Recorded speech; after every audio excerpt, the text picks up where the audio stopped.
മിശിഹായിൽ പ്രിയപ്പെട്ട സഹോദരരെ, നമ്മുടെ ജീവിതത്തിൽ അനുദിനമുണ്ടാകുന്ന വ്യഗ്രതകളും അസ്വസ്ഥതകളും ഉത്കണ്ഠകളും എങ്ങനെ മാറ്റാം എന്നതിനെ പറ്റിയാണ് ഇന്ന് നാം ധ്യാനിക്കുന്നത്. നമുക്കറിയാം, നമ്മൾ ഒത്തിരിയധികം ഉത്കണ്ഠ നിറഞ്ഞവരാണ്. നമുക്ക് ഒത്തിരിയധികം വ്യഗ്രതകളുണ്ട്, ഒത്തിരി ആകുലതകളും അസ്വസ്ഥതകളുമുണ്ട്. ചില സമയങ്ങളിൽ നാം ദൈവത്തോട് ചോദിക്കാറുണ്ട്, ദൈവത്തിന് പിറുപിറുക്കാറുണ്ട്, എന്റെ അസ്വസ്ഥതകൾ, എന്റെ ഉത്കണ്ഠകൾ, എന്റെ പ്രയാസങ്ങൾ എന്ന് മാറുമെന്ന്. അതിനെപ്പറ്റിയാണ് ഇന്ന് നാം ധ്യാനിക്കുന്നത്.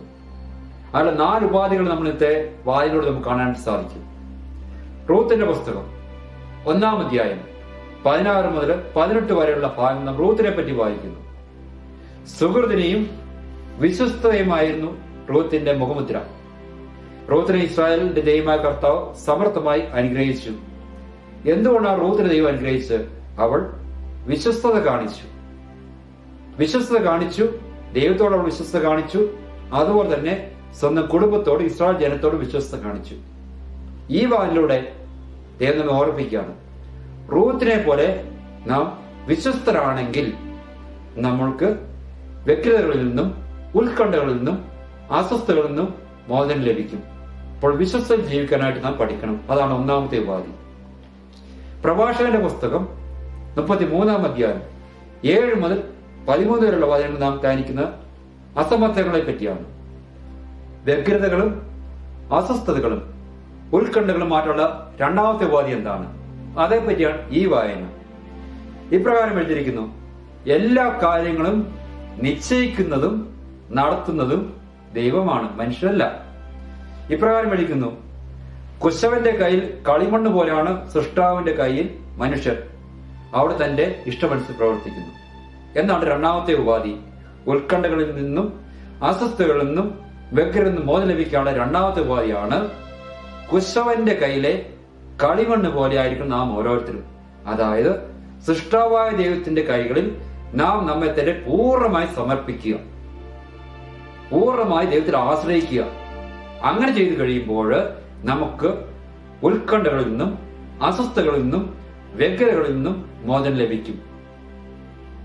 ഇതിൽ നിന്നും വ്യഗ്രതകളിൽ നിന്നും അസ്വസ്ഥതകളിൽ നിന്നും മോചനം ലഭിക്കുന്ന 3-ാമത്തെ മാർഗം എന്താണ്? വിശുദ്ധ പൗലോസ് റോമാക്കാർക്ക് എഴുതിയ ലേഖനം 12-ാം അധ്യായം 3 മുതൽ 8 വരെയുള്ള വചനങ്ങളിൽ 3-ാമത്തെ ഉപാധിയെ പറ്റിയാണ് ഞാൻ ധ്യാനിക്കുന്നത്. പൗലോസ് പറയാണ്, ദൈവഹിതം എന്താണ് നിങ്ങൾ അറിയുക, ദൈവഹിതം അനുസരിച്ച് നിങ്ങൾ പ്രവർത്തിക്കുക. അപ്പോൾ നിങ്ങൾക്ക് ഓരോരുത്തർക്കും ഉത്കണ്ഠകളിൽ നിന്നും അസ്വസ്ഥതകളിൽ നിന്നും പിന്നെ മറ്റുള്ള പ്രയാസങ്ങൾ വ്യഗ്രതകളിൽ നിന്നും മോചനം ലഭിക്കും. ഇനി എങ്ങനെയാണ് നാം ദൈവം തിരിച്ചറിയുക? ദൈവവചന ശ്രവണത്തിലൂടെ, ദൈവം പഠിക്കുന്നതിലൂടെ, ധ്യാനിക്കുന്നതിലൂടെ, കുദാശകൾ സ്വീകരിക്കുന്നതോടെ നമുക്ക് ദൈവത്തിന്റെ ഹിതം മനസ്സിലാക്കുവാൻ സാധിക്കും. ദൈവഹിതം മനസ്സിലാക്കി നാം ജീവിക്കുമ്പോൾ നമുക്ക് എല്ലാവിധ ഉത്കണ്ഠകളിൽ നിന്നും, എല്ലാവിധ വ്യഗ്രതകളിൽ നിന്നും, എല്ലാവിധ അസ്വസ്ഥതകളിൽ നിന്നും നമുക്ക് മോചനം ലഭിക്കും. ഇനി 4-ാമത്തെ ഉപാധി എന്താണ്? അസ്വസ്ഥതകളിൽ നിന്നും വ്യഗ്രതകളിൽ നിന്നും ഉത്കണ്ഠകളിൽ നിന്നും മോചനം ലഭിക്കുന്ന 4-ാമത്തെ ഉപാധിയെ പറ്റിയാണ് സുവിശേഷം നാം വായിക്കുന്നത്. ലൂക്കായുടെ സുവിശേഷം 10-ാം അധ്യായം 38 മുതൽ 42 വരെയുള്ള തിരുവചനങ്ങൾ. ഈ ഭാഗം നാം വായിക്കുന്നത് യേശു മർത്തായുടെയും മറിയത്തിന്റെയും ഭവനത്തിൽ പോകുന്നതാണ്. ഈ വചനഭാഗം നമുക്ക് എല്ലാവർക്കും സുപരിചിതമാണ്. എന്താണ് അവിടെ സംഭവിക്കുന്നത്? മർത്ത ഒത്തിരിയധികം ജോലികൾ ചെയ്യുന്നു. എന്നാൽ നാം കാണുന്നുണ്ട്, മറിയം യേശുവിന്റെ അടുത്തിരിക്കുകയാണ്. നമ്മുടെ വീട്ടിൽ ഒരു അതിഥി വന്നു കഴിഞ്ഞാൽ, ഒരാൾ അതിഥിയായിട്ട് ഇപ്പോൾ സംസാരിച്ചുകൊണ്ടിരുന്നാൽ സ്വാഭാവികമാണ് അതിഥിക്ക് വേണ്ടി ഭക്ഷണം ഒരുക്കുന്ന ആൾക്ക് അസ്വസ്ഥത ഉണ്ടാകുക, വ്യഗ്രത ഉണ്ടാകുക സ്വാഭാവികമായ മാനുഷികമായ ഒരു ദൗർബല്യമാണ്. നമ്മൾ ചിലപ്പോൾ പല വിധത്തിലും ആ വ്യക്തിയെ വിളിക്കും ഒരു സഹായത്തിനു വേണ്ടി. അത് അതിഥിയോടുള്ള ഒരു ബഹുമാനം കൊണ്ടാണ്. കാരണം ഒന്നിച്ചിരുന്ന് അവിടെ സംസാരിക്കാനുള്ള ഒരു വ്യഗ്രത നമുക്ക് കാണുമായിരിക്കും. എന്നാൽ എന്താണ് ഇവിടെ സംഭവിക്കുന്നത്? നമുക്ക് കാണാൻ സാധിക്കും, മാർത്ത വളരെയധികം വ്യഗ്രതയിലായിരുന്നു, ഉൾക്കൊണ്ട നിറഞ്ഞതായിരുന്നു, അസ്വസ്ഥയായിരുന്നു. അതുകൊണ്ട് അവൾ യേശുവിനോട് പറയുകയാണ് ചെയ്യുന്നത്, എന്നെ തന്നെ വിട്ടിരിക്കുന്നു മറിയം, നീ ശ്രദ്ധിക്കുന്നില്ലേ, നീ എന്നെ നോക്കുന്നില്ലേ, എനിക്കൊണ്ട് കെയർ ചെയ്യുന്നില്ലേ എന്നാണ് യേശു പറഞ്ഞത്. മറിയം നല്ല ഭാഗം തിരഞ്ഞെടുത്തിരിക്കുന്നു, അത് അവളിൽ നിന്ന് എടുക്കപ്പെടുകയില്ല. വചനത്തിന്റെ ശ്രവണം, വചന ധ്യാനം ഉത്കണ്ഠകളിൽ നിന്നും, അസ്വസ്ഥതകളിൽ നിന്നും, വ്യഗ്രതകളിൽ നിന്നും മോചനം ലഭിക്കാനുള്ള ഏറ്റവും നല്ല ഉപാധിയാണെന്ന് നാം ഓരോരുത്തരും മനസ്സിലാക്കേണ്ടത് വളരെ അത്യാവശ്യമാണ്, അത്യന്താപേക്ഷിതമാണ്. യേശു മറിയത്തോട് പറഞ്ഞില്ല നീ പോയി മാർത്തയെ സഹായിക്കണമെന്ന്. മറിച്ച് യേശു പറഞ്ഞതിന്റെ പൊരുൾ എന്താണ്?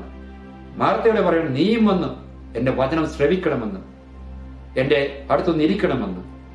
മിശിഹായിൽ പ്രിയപ്പെട്ട സഹോദരരെ, നാം ഓരോരുത്തരും മറിയത്തെ പോലെ വചനം ശ്രവിക്കണം. വചന ശ്രവണം വളരെ അത്യാവശ്യമാണ്. ഗുരുവിന്റെ അടുത്തിരുന്ന് വചനം ശ്രവിക്കുവാനായിട്ട് നമുക്ക് സാധിക്കുന്നുണ്ടോ? ഇല്ലെങ്കിൽ ഒരിക്കലും നമ്മുടെ അസ്വസ്ഥതകളും ഉത്കണ്ഠകളും വ്യഗ്രതകളും മാറുകയില്ല. അതുകൊണ്ട് വചനശ്രവണം, ഗുരുവിന്റെ അടുത്തിരിക്കുക എന്നുള്ളത് വളരെ അത്യന്താപേക്ഷിതമാണ്.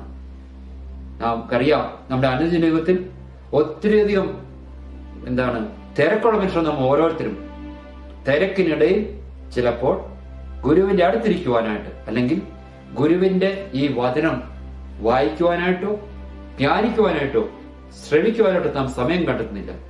അതിനാൽ നമുക്ക് ആകുലതകളും വ്യഗ്രതകളും ഉത്കണ്ഠകളും ഉണ്ടാകുന്നു. ഇന്ന് നാം പ്രത്യേകമായി പ്രാർത്ഥിക്കാം. കർത്താവ് നമുക്ക് 4 ഉപാധികളാണ് തന്നിരിക്കുന്നത്. റൂത്തിനെ പോലെ വിശ്വസ്തയിൽ ജീവിച്ചാൽ നമുക്ക് സമാധാന ശാന്തി ലഭിക്കും. കുശവന്റെ കയ്യിലെ കളിമണ്ണ് പോലെ നാം നമ്മെ തന്നെ സൃഷ്ടാവിൻ വിട്ടുകൊടുത്തു കഴിയുമ്പോൾ നമുക്ക് സമാധാനവും ശാന്തിയും സന്തോഷം ലഭിക്കും.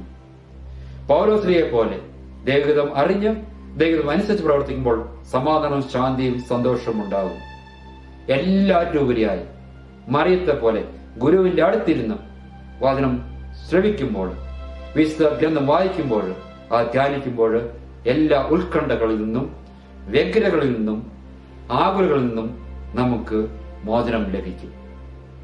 നമുക്ക് പ്രാർത്ഥിക്കാം. പിതാവായ ദൈവമേ, ഈ വചനത്തിന് ഞങ്ങൾ നന്ദി പറയുന്നു. വളരെ നല്ല രീതിയിൽ ഈ വചനത്തിലൂടെ നീ ഞങ്ങളെ അഭിഷേകം ചെയ്തിരിക്കുകയാണ്. റൂത്ത് വിശ്വസ്തയോടെ ജീവിച്ചു. അവൾ കർത്താവിന് വിശ്വസ്തത കാണിച്ചു, അതുപോലെ തന്നെ കുടുംബത്തോട് വിശ്വസ്തത കാണിച്ചു. അതുപനാൽ അവൾ അനുഗ്രഹിക്കപ്പെട്ടവളായി. കർത്താവെ, കുശവന്റെ കയ്യിലെ കളിമണ്ണ് പോലെ ആയിരിക്കണമെന്നാണ് ഇന്ന് ഞങ്ങൾ നീ പഠിപ്പിച്ചത്. കുശവൻ ഒരിക്കലും കളിമണ്ണ് വെറുതെ കളയുന്നില്ല. കുശവന് അതിൻ്റെതായ പദ്ധതികളുണ്ട്. ഞങ്ങളെപ്പറ്റി അങ്ങേയും പദ്ധതികളുണ്ട്. അങ്ങനെ ഞങ്ങൾ പൂർണ്ണമായി ഞങ്ങളതിൽ സമർപ്പിക്കുമ്പോൾ, ആശ്രയിക്കുമ്പോൾ ഞങ്ങളുടെ ഉത്കണ്ഠകളും വ്യാകുലതകളും ആദികളും മാറ്റുമെന്ന് ഞങ്ങളെ പഠിപ്പിച്ചിട്ട് നന്ദി പറയുന്നു.